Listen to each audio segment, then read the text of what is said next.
Tonight on Ctv3 News, surveillance captures brazen armed robbery at Orange Walk gas station.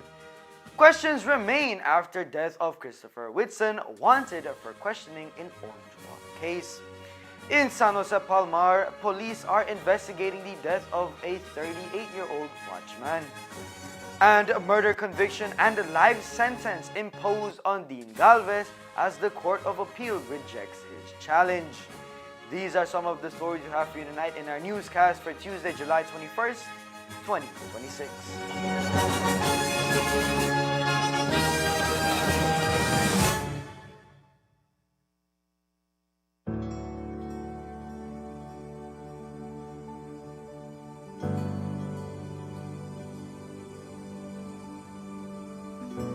There's going to be 5 modules that we will be looking at. The first one would be the duties of traffic wardens, power of arrest, and the legislative amendments as it relates to DUI. The second module looks at report writing, and then we look at motorcycle helmets and its standards. On Wednesday, we look at the proper use of breathalyzers, and then we'll do some training related to that. On Thursday, we then look at electronic evidence as it relates to the changes in legislation and the use of the body cams and dash cams. And on Friday, of course, we'll be doing a simulation on a case file preparation. Please remember, the rules are there for a reason. The regulations are there for a reason. It's not to bypass them. It's to ensure that you protect the citizens of Blaze. We're not here to just teach you. We're also here to learn from you. You are the ones who are on the streets every day doing traffic enforcements. So you know what are the issues that affects you and should be able to guide us so that we can correct those issues.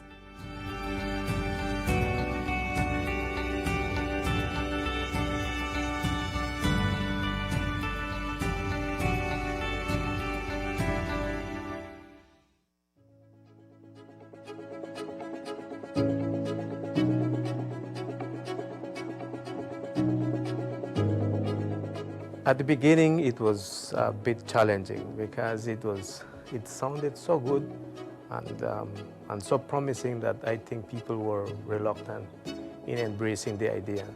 But after 2 years in this NHI program, the perception of people and the usage of people for the services that we offer is very much appreciated. And the people are using all the services that we have. And our population has grown a lot. We actually have registered, which by the way I have to mention this, we never expected to grow this fast. We are at 12,000 and plus registered patients with us right now. And the numbers are growing on a daily basis, I would say. For the general physicians and the specialists that include the gynecologists, the pediatrician and the internist. And now we have a nutritionist, it's $2, which is very accessible to people. And when it comes to the laboratory or the images, it's just a 10% cost that they pay for the whole service that is offered. If we have a healthy community, then I would say that the whole country itself is going to benefit from it, because a healthy community is going to be successful economically as a whole. That is my vision of the NHI. It serves its purpose.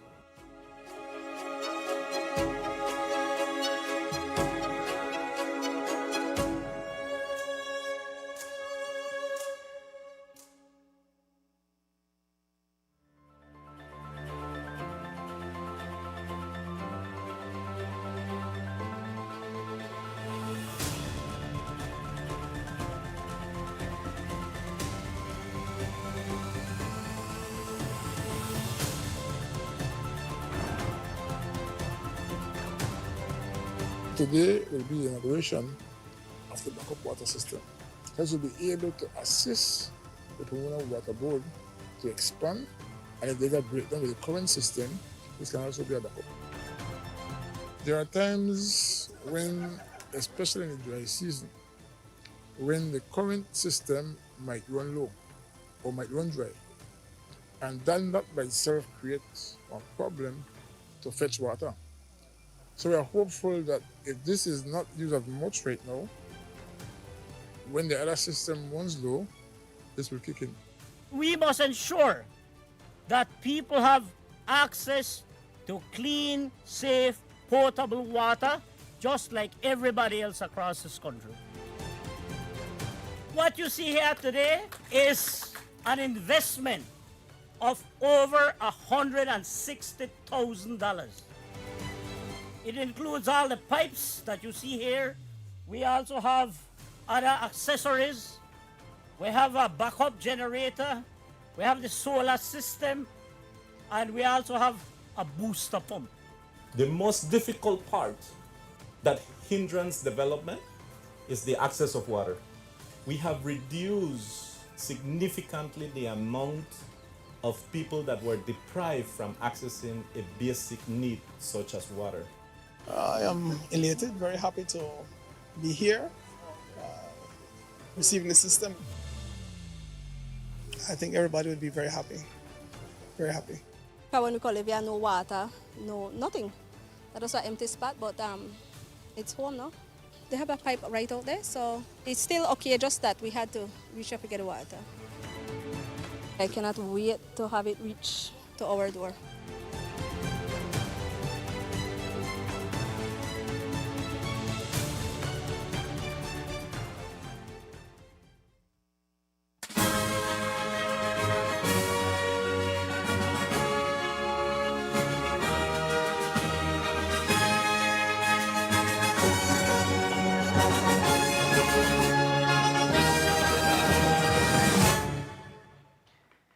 Good evening with your newscast, also simulcast on Fiesta FM 106.7.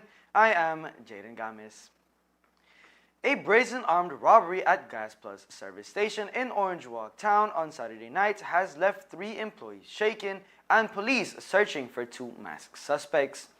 The robbery occurred just before the station closed for the night at around 11 p.m. According to reports, 2 men wearing masks arrived at the business on a motorcycle. One of the suspects was armed with a handgun. Surveillance footage captured the entire incident. The video shows the 2 suspects calmly approaching 3 pump attendants, who appeared relaxed as they prepared to close the station for the evening. Moments later, one of the robbers pulled out a firearm and pointed it at the employees, demanding their belongings and the station's cash. The attendants complied, after which the suspects fled the scene on the motorcycle. The robbers escaped with approximately $600 in cash. No physical injuries were reported, but the incident has left the employees traumatized. Following the robbery, Gas Plus took to social media to appeal to the public for assistance in identifying those responsible. In its statement, the business noted that its employees have faithfully served the community with honesty and integrity and hard work to support their families. It described the robbery as an act that not only stole the station's earnings, but also threatened the safety and well-being of innocent workers. The company is urging anyone with information to contact the Orange Walk Police Station at 322-2022, the police WhatsApp tip line at 612-9764, or Crime Stoppers anonymously by calling 922. Police have confirmed that they are looking for 2 individuals in connection with the armed robbery. The incident bears striking similarities to several recent robberies targeting businesses in northern Belize. Among them are the armed robbery at the 24-hour gas station on Belize Corozal Road, as well as the robbery at BMDC earlier this year. This incident once more brings to light conversations which have recently been in the public domain about the use of face coverings and large helmets while driving motorcycles, which are often used for commission of crimes. This issue continues under discussion with the Transport Department, which has been looking at a major reform when it comes to motorcycle protocols. Tonight, police continued their investigation into the death of 27-year-old Christopher Whitson, who died on Monday night after being transported to the Carl Huchner Memorial Hospital, where he reportedly complained of severe pain. Authorities have not disclosed the cause of death, and the circumstances surrounding Whitson's passing remain under investigation. Reports indicate that investigators were looking into whether Whitson had any connection to the attempted murder that occurred on San Antonio Road in Orange Walk Town on July 12th. Last week, Orange Walk police issued a wanted poster identifying Whitson as a person wanted for questioning in relation to the ongoing investigation. However, Whitson's family has strongly denied that he was involved in the shooting. Several relatives have taken to social media to dispute the reports. His family have confirmed that Whitson died from kidney and liver failure and had, quote, no part in the Orange Walk shooting. Family members also reject claims that he had been transported to the hospital by police. Police have not commented on the family's assertions or confirmed whether Whitson was ever interviewed in connection with the attempted murder investigation. Whitson was no stranger to law enforcement. In 2018, he was charged with 3 counts of attempted murder, along with charges of wounding, causing harm, and 2 counts of using deadly means of harm following a gun-related shooting on Mopan Street in Belize City that left 3 people, including a woman and a minor, injured. Police continue to investigate both the circumstances surrounding Whitson's death and the July 12th attempted murder case.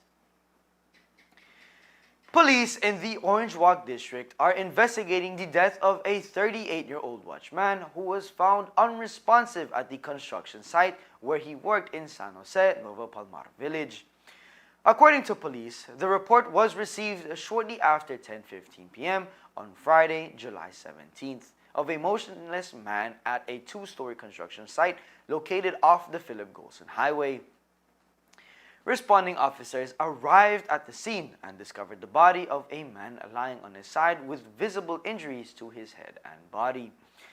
The deceased was later identified as Javier George Iwan, a Belizean watchman from San Jose, Nuevo Palmar Village. Iwan had been employed as the night security guard at the construction site, which is situated directly across from his home. Initial investigations revealed that Iwan was last seen alive earlier that day around 10 a.m.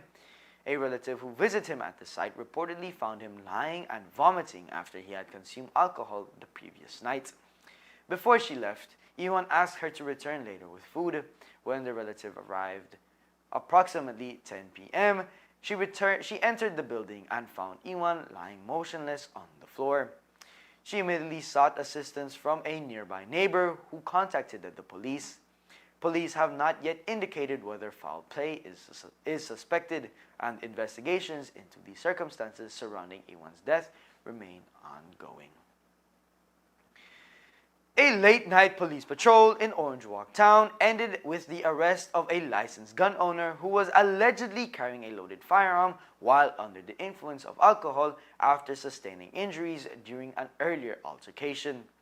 According to police, the incident unfolded shortly before 11 p.m. on Sunday, July 19th, when officers on mobile patrol responded to reports of an armed man wearing blood-stained clothing along Guadalupe Street.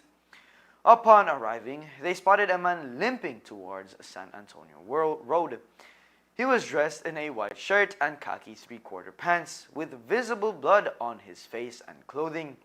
Officers also observed what appeared to be a gunshot wound and a laceration to the right side of his forehead. A search of the individual led to the discovery of a black 9mm pistol loaded with 9 live rounds. Police also found a crossbody bag containing a second magazine with an additional 3 rounds of ammunition. The man identified himself as 38-year-old Carlos Alfredo Castellanos, a Belizean contractor from Yo Creek Village, Orange Walk District, and produced a valid firearm license. Despite holding a legal firearm license, officers reported detecting a strong odor of alcohol on Castellanos' breath. He was detained on suspicion of possession of a firearm while under the influence of alcohol and transported to the Northern Regional Hospital for medical treatment.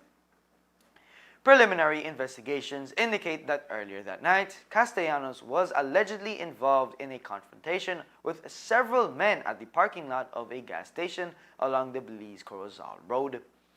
During the altercation, police believed the firearm was accidentally discharged, causing him to suffer a self-inflicted gunshot injury before he walked toward Guadalupe Street.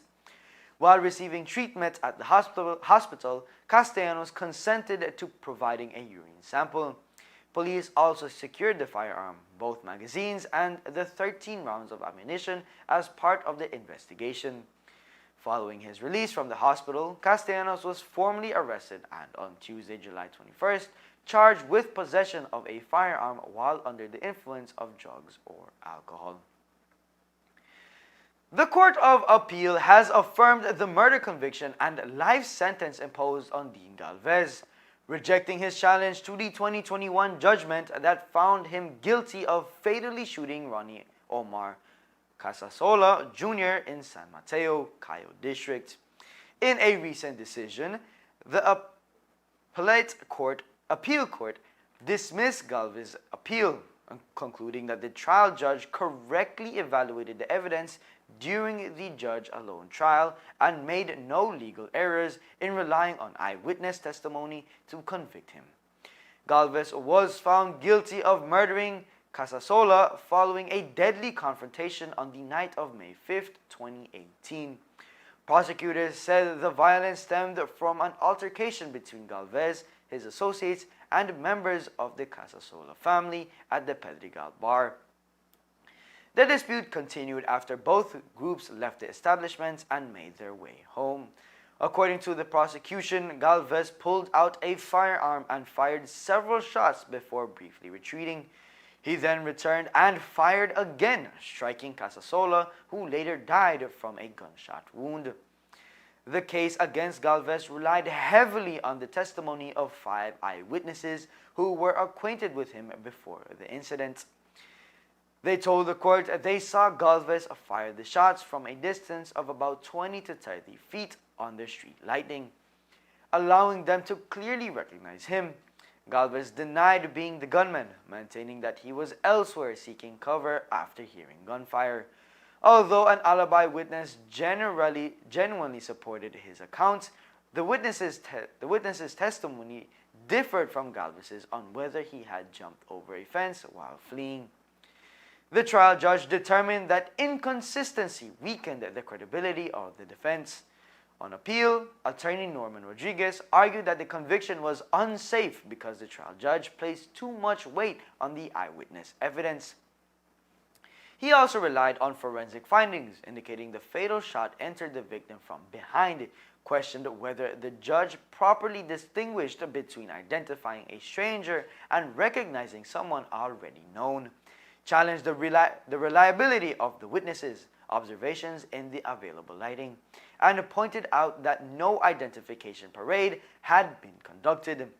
Director of Public Prosecutions Cheryl Lynn Vidal defended the conviction, arguing that the trial judge had carefully applied the established legal safeguards governing identification evidence, commonly referred to as the Turnbull Guidelines. She submitted that the witnesses' familiarity with Galvez, together with the lighting conditions and their unobstructed view of the incident, made their evidence dependable. In its judgment, the Court of Appeal examined the legal principles surrounding identification evidence, emphasizing that courts must guard against the possibility that even honest witnesses can make mistakes. The judge noted that factors such as lighting, distance, duration of observation, and prior familiarity with a suspect must all be carefully assessed. The panel further explained that in a bench trial, a judge is not required to formally recite every legal principle as would typically be done in directions to a jury. Instead, the written decision must demonstrate that the relevant legal issues were properly considered. After reviewing the trial judge's reasons, the Court of Appeal concluded that he had appropriately warned himself about the dangers of mistaken identification, evaluated the circumstances surrounding each witness's observations, personally visited the crime scene to assess visibility, and considered inconsistencies in the testimony before finding the witnesses reliable. The Paulette judges also ruled that the absence of a formal identification parade did not undermine the conviction because the witnesses already knew Galvez and were recognizing someone familiar to them rather than identifying a stranger. They further found that in-court identification of Galvez was not treated as a standalone evidence, but merely reinforced the witnesses' earlier recognition of him. With those findings, the Court of Appeal dismissed the appeal, leaving Galvez's conviction for murder and life sentence in place. Coming up next, Belize defense attorneys draw the line. No more court-appointed cases without higher pay. Stay tuned.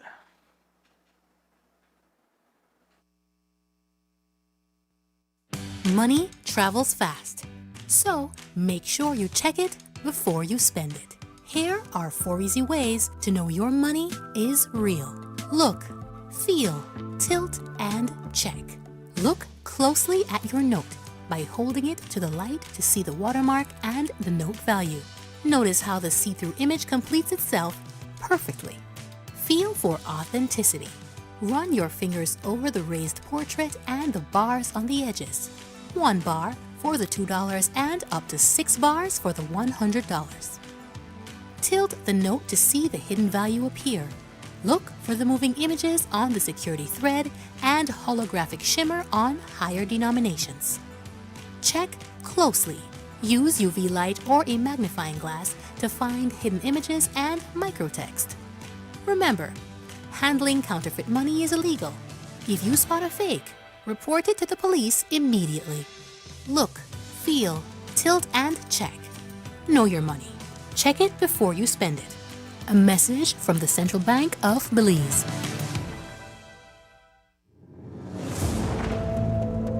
It's easy to sit at home and blame the government for crime. A lot of people do it. Politicians do it all the time. It's like a game. Gang members shooting each other or innocent citizens. Blame the government. Blame the police. Narco players executed because of a drug deal gone bad. Blame the government. Blame the police. Domestic violence turned fatal, same thing. Every murder, no matter where, no matter why, same blame game. But our children weren't born criminals. When did they become murderers?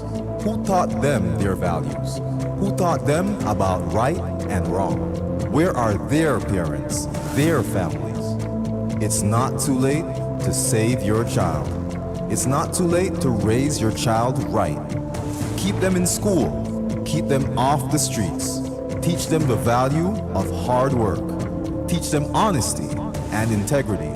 Love them before it's too late. Stop the blame game and let's all be the village that raises our children. A message from the Ministry of Home Affairs and the Violence Prevention and Enforcement Unit.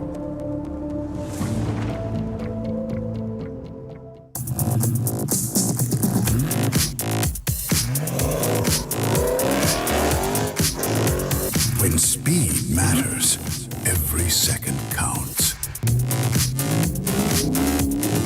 Get ahead with ExpressNet. Fast, reliable, ready when you are.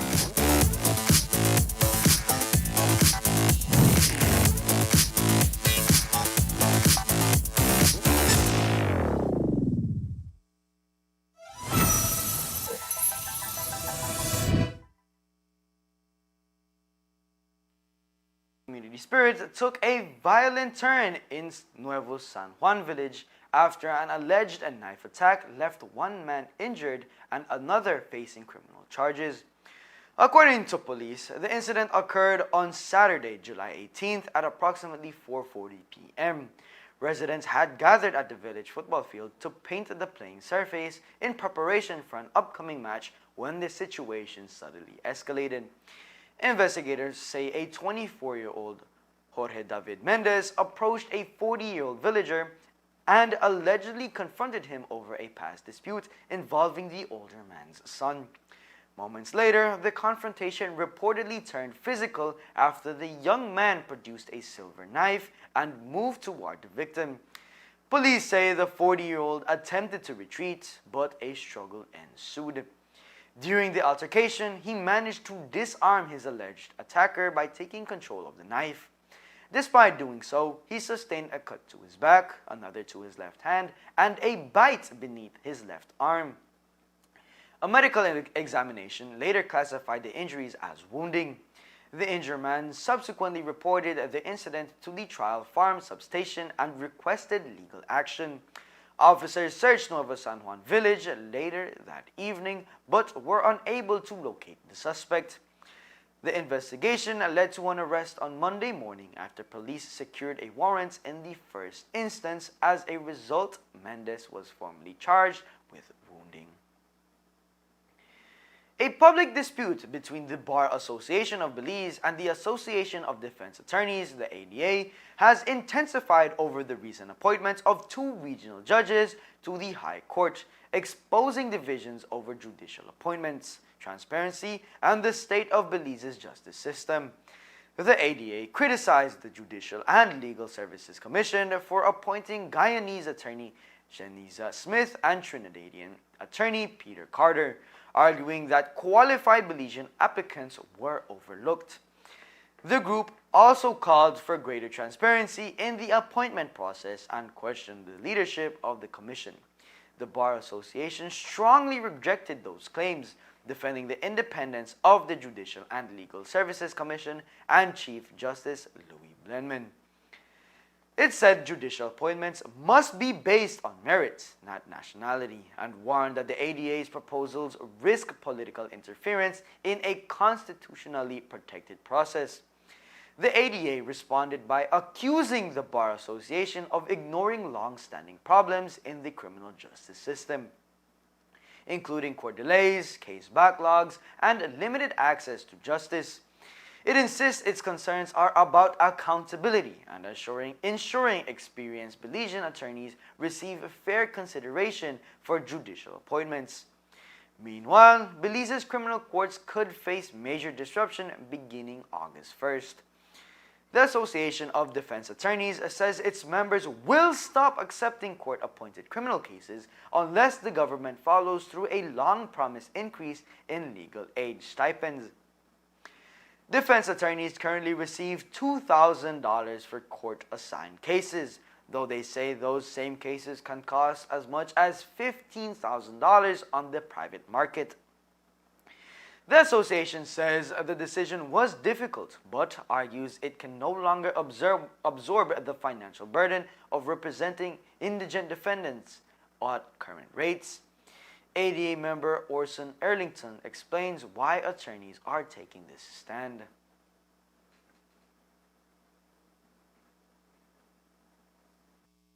The members of our association will not accept any more what my good senior called court-appointed matters. These are the matters for which essentially we work pro bono. The Association of Defense Attorneys, again, I will be very pessimistic and say does 95% of these matters. Because again, we're talking about murder trials, all right?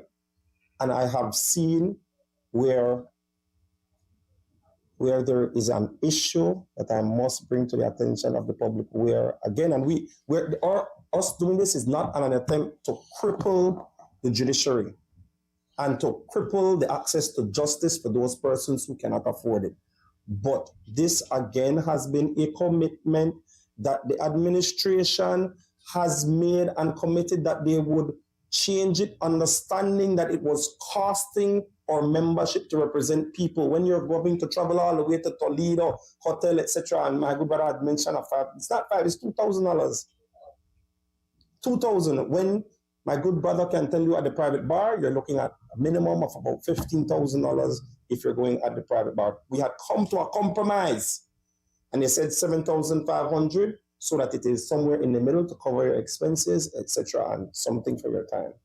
All right? So our decision is that come the 1st of August, our membership will not take any more court-appointed matters. A disturbing video showing a man brutally beating a dog while it was tied up and unable to defend itself has sparked nationwide outrage and renewed calls for stronger action against animal cruelty in Belize. The incident, which reportedly occurred in Cotton Tree Village, quickly spread across social media over the weekend, prompting widespread condemnation from the public and animal welfare organizations. In response, the Orange Walk Humane Society joined several animal rescue and advocacy groups from across the country in issuing a joint statement calling for decisive national action against animal abuse. The organizations said they are united by one message: enough is enough. The release notes that animal welfare groups across Belize have spent years rescuing, rehabilitating, and advocating for abused and neglected animals, largely through the efforts of volunteers and donations. Despite those efforts, they say reports of abuse, neglect, abandonment, and starvation continue to rise, describing animal cruelty as a broader societal problem that can no longer be ignored. The organizations are calling on elected officials, aspiring political candidates, and government agencies to enforce existing animal welfare laws, strengthen investigations into cruelty cases, provide greater support for enforcement agencies, and increase public education. They also urge Belizeans to report cases of abuse, document incidents safely, and refuse to remain silent. In a positive development, the dog featured in the viral video has been rescued. Now named Buddy, he has been placed in the care of a new owner who says the animal will receive the medical attention, rehabilitation, and love it deserves. The new owner also plans to make Buddy part of a nationwide animal cruelty awareness campaign aimed at encouraging the public to report abuse and assist animals in need. A Freedom of Information Act request has been formally delivered to the Office of the Attorney General, seeking an update on an investigation involving 9 Haitian minor girls who were brought to Belize in 2023. The request, submitted by former Ombudsman Major Herman Gilbert Suezo, who says the matter was under investigation during his tenure after complaints were received from UNICEF Belize and the United Nations High Commissioner for Refugees. The complaints raised concerns about the children's immigration and refugee status, legal guardianship, and possible indicators of human trafficking. According to the request, the Office of the Ombudsman opened an investigation in 2025 after determining there was sufficient evidence to warrant further inquiries. Suezo says investigators sought documents from several government departments, including Human Services, Immigration, and the Refugee Department, but some agencies failed to provide the requested information before his tenure ended on December 31st, 2025. In his FOIA application, Suezo is asking the Attorney General's ministry to disclose what steps have been taken since his departure to continue the investigation, whether the case has been reassigned or suspended, what actions remain outstanding, and when a final report or decision is expected. He is also requesting information on whether the investigation files and evidence have been preserved. The former ombudsman argues that the matter remains one of significant public interest because it involves the welfare of vulnerable children and the effectiveness of Belize's child protection, immigration, and anti-trafficking systems under the Freedom of Information Act. He is requesting a response within 14 days. There is more news after the break. Stay tuned.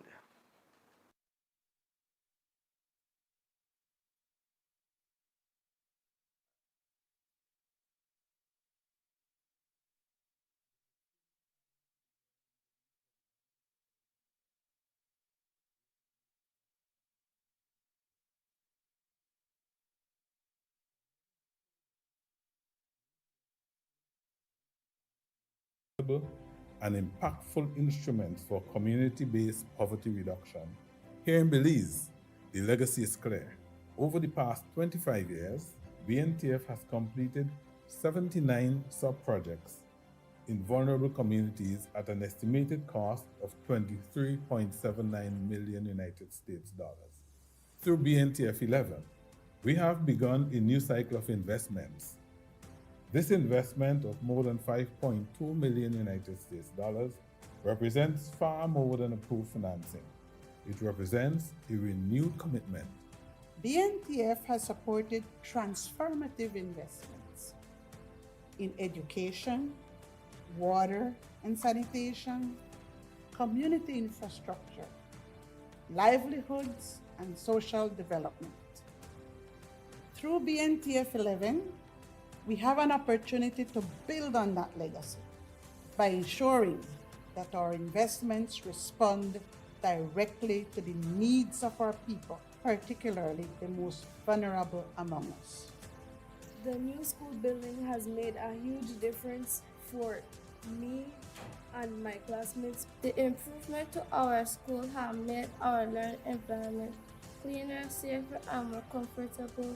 Thank you to the Caribbean Development Bank, with the Social Investment Fund, the government, and everyone else who helped.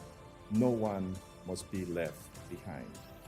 Not that child attending school in rural Toledo, not the farmer in Orange Rock, not the family in Corozal, not the communities that continue to face challenges accessing basic services.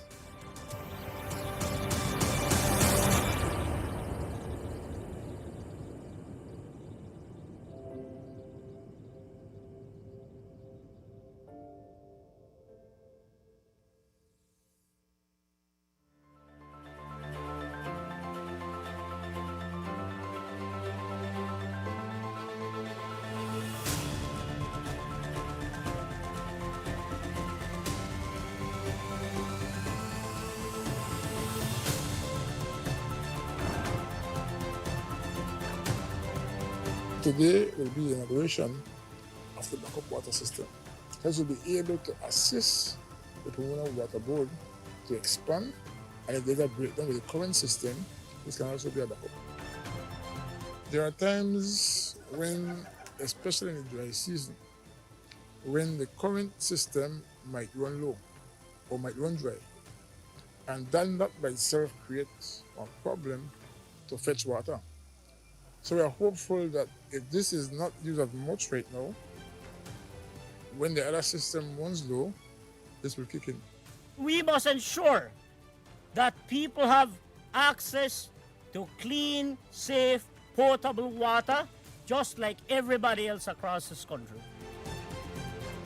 What you see here today is an investment of over $160,000.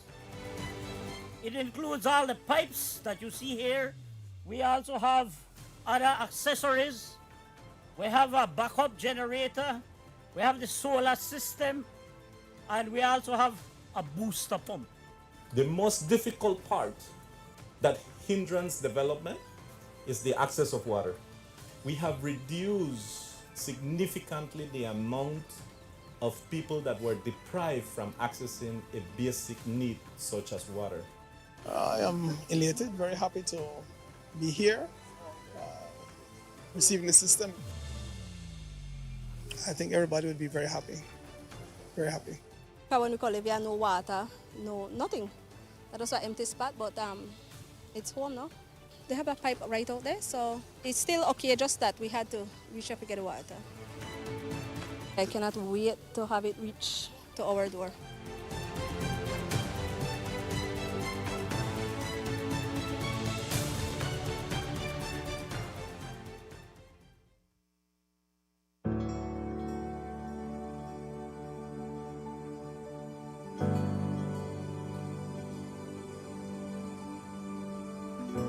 There's going to be 5 modules that we will be looking at. The first one would be the duties of traffic wardens, power of arrest, and the legislative amendments as it relates to DUI. The second module looks at report writing, and then we look at motorcycle helmets and its standards. On Wednesday, we look at the proper use of breathalyzers, and then we'll do some training related to that. On Thursday, we then look at electronic evidence as it relates to the changes in legislation and the use of the body cams and dash cams. And on Friday, of course, we'll be doing a simulation on a case file preparation. Please remember, the rules are there for a reason. The regulations are there for a reason. It's not to bypass them. It's to ensure that you protect the citizens of Belize.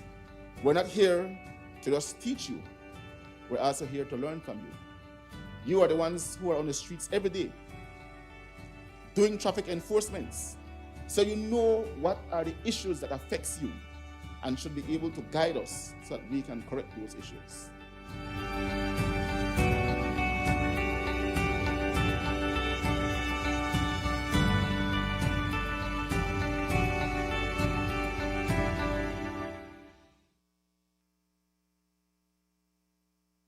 Belize has taken a major step towards strengthening its climate resilience with the launch of a groundbreaking national report that places children and vulnerable populations at the center of climate action and sustainable development. On Friday, July 17, 2026, the Ministry of Sustainable Development, Climate Change and Solid Waste Management, through its Sustainable Development Unit, the SDU, and Climate Change Department, the CCD, in partnership with UNICEF Belize, officially launched the Climate Landscape Analysis for Children Plus, or CLAC Plus, Resort Report at Grand Resort Residencies.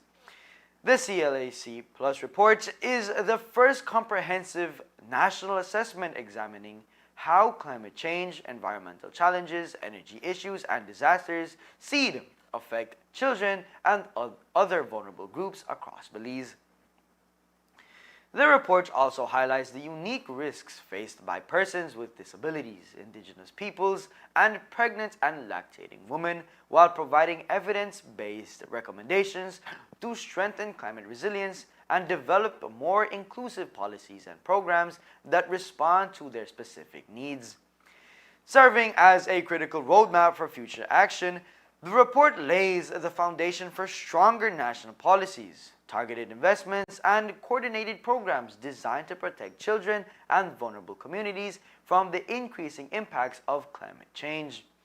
It calls for a whole-of-government and whole-of-society approach, emphasizing stronger collaboration across key sectors such as health, education, social protection, disaster risk management, environmental management, and sustainable development. The launch marked a significant milestone in Belize's ongoing commitment to evidence-based climate action and resilient development. The event brought together representatives from government agencies, development partners, civil society organizations, academia, youth groups, and other stakeholders to review the report's findings, identify priority actions, and strengthen partnerships for its implementation.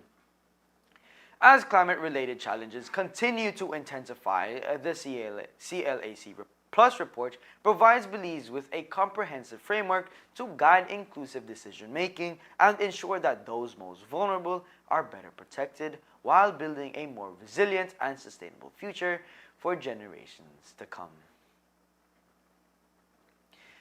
Belize has taken another significant step toward improving how national development data is managed and shared, following the signing of a new 4-year Memorandum of Understanding (MOU) between the Sustainable Development Unit (SDU) and the Statistical Institute of Belize (SIB). The agreement, signed on July 16, 2026, during the National SDG and Statistical System Workshop at Grand Resort Residencies, is designed to enhance coordination in the collection, management, validation, and public dissemination of the country's official development statistics. The MOU was signed by Chief Executive Officer in the Ministry of Sustainable Development, Climate Change, and Solid Waste Management, Milagro Matus, and Director General of the Statistical Institute of Belize, Diana Castillo. Through the partnership, the SDU, under the Ministry of Sustainable Development, Climate Change, and Solid Waste Management, and the SIB will work together to strengthen the country's national statistical system by coordinating 3 major sets of development indicators.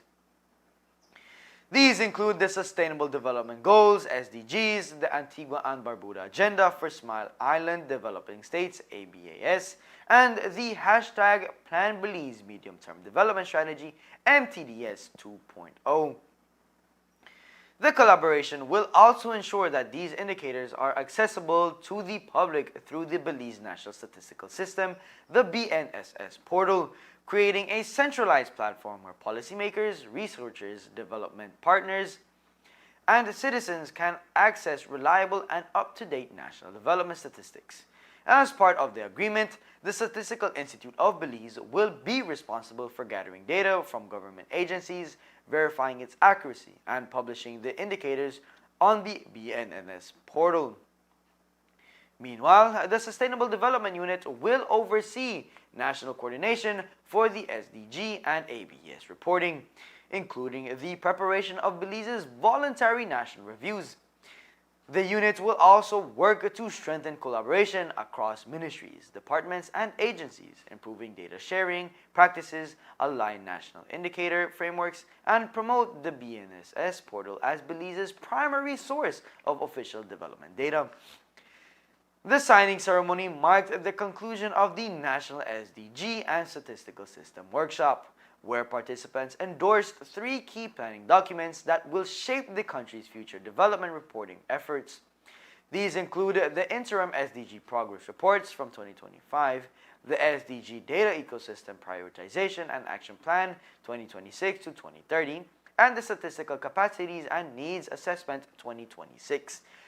The workshop received support from the Protected Areas Conservation Trust Pact, the Green Climate Fund, GCF, and the Korea International Cooperation Agency, KOICA, reinforcing ongoing efforts to strengthen Belize's statistical capacity and support evidence-based national development planning.